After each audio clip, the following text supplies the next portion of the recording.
I'm excited to be reading with you today. The book we're going to read is How the Grinch Stole Christmas by Dr. Seuss. Oh, I love reading this book. It's one of my absolute favorites.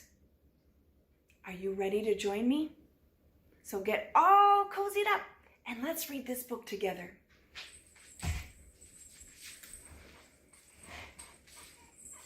How the Grinch Stole Christmas by Dr. Seuss.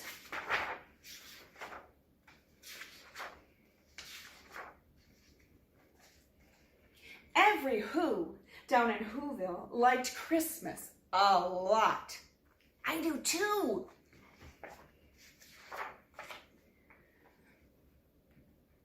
But the Grinch, who lived just north of Whoville, did not. The Grinch hated Christmas, the whole Christmas season. Now, please don't ask why. No one quite knows the reason. It could be his head wasn't screwed on just right. It could be perhaps that his shoes were too tight. But I think that the most likely reason of all may have been that his heart was 2 sizes too small. But whatever the reason, his heart or his shoes, he stood there on Christmas Eve, hating the Whos, staring down from his cave with a sour, grinchy frown at the warm lighted windows below in their town.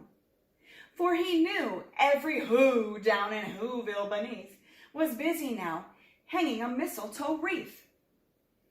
And they're hanging their stockings, he snarled with a sneer. Tomorrow is Christmas, it's practically here. Then he growled, with his Grinch fingers nervously drumming, I must find some way to stop Christmas from coming. For tomorrow, he knew, all the Who girls and boys would wake bright and early. They'd rush for their toys, and then, oh, the noise, noise.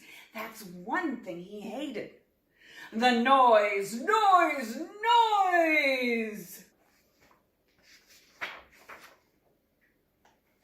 Then the Whos, young and old, would sit down for a feast, and they'd feast, and they'd feast, and they'd feast. They would feast on Who pudding and rare Who roast beast, which was something the Grinch couldn't stand in the least. And then they'd do something he liked least of all. Every Who down in Whoville, the tall and the small, would stand close together. With Christmas bells ringing, they'd stand hand in hand, and the Whos would start singing. They'd sing and they'd sing, and they'd sing. And the more the Grinch thought of the Who Christmas sing, the more the Grinch thought, I must stop this whole thing. Why, for 53 years I've put up with it now. I must stop this Christmas from coming. But how? Then he got an idea. An awful idea. The Grinch got a wonderful, awful idea.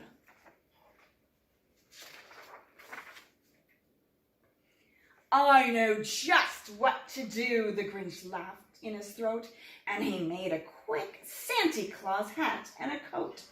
And he chuckled and clucked. What a great Grinchy trick! With this coat and this hat, I look just like Saint Nick. All I need is a reindeer. The Grinch looked around, but since reindeer were scarce, there was none to be found.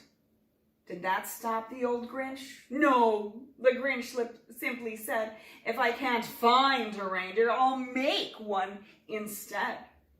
So he called his dog Max. Then he took some red thread and he tied a big horn on top of his head.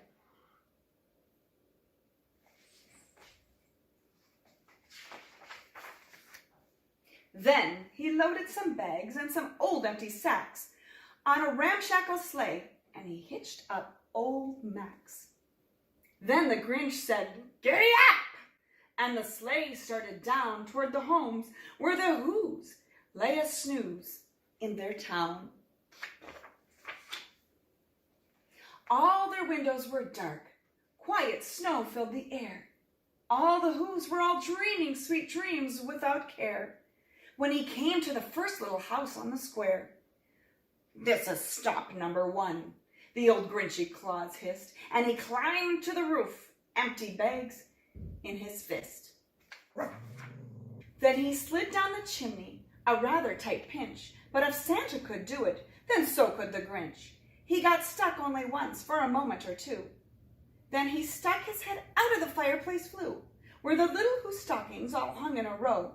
"These stockings," he grinned, "are the first things to go."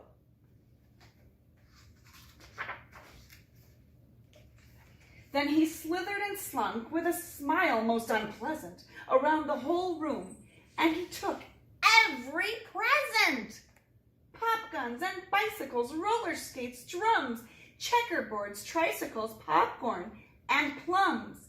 And he stuffed them in bags that the Grinch, very nimbly, stuffed all the bags one by one up the chimbley.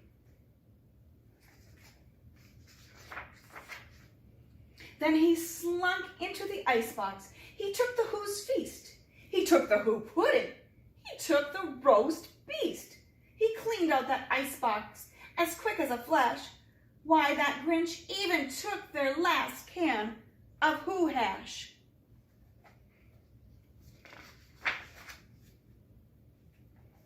Then he stuffed all the food up the chimney with glee. "And now," he grinned, "I will stuff up the tree."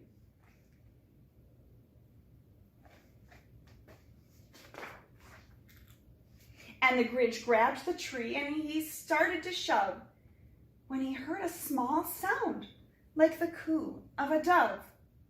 He turned around fast and he saw a small Who, little Cindy Lou who was not more than 2.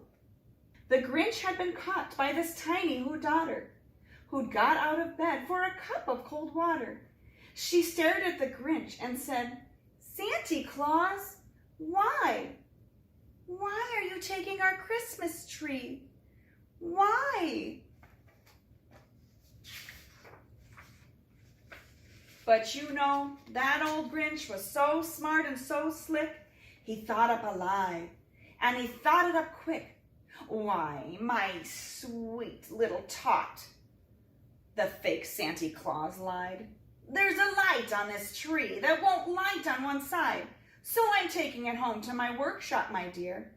I'll fix it up there, then I'll bring it back here." And his fib fooled the child. Then he patted her head, and he got her a drink, and he sent her to bed. And when Cindy Lou Who went to bed with her cup, he went to the chimney and stuffed the tree up.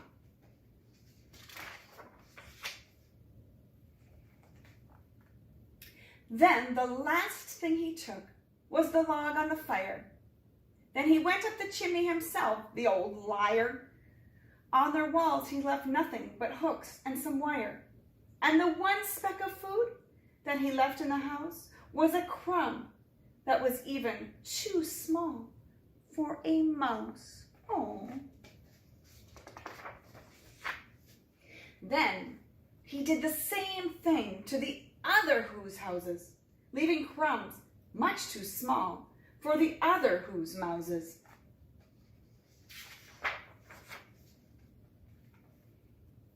It was 1/4 dawn, all the Who's still abed, all the Who's still a snooze, when he packed up his sled, packed it up with their presents, the ribbons, the wrappings, the tags, and the tinsel, the trimmings, the trappings.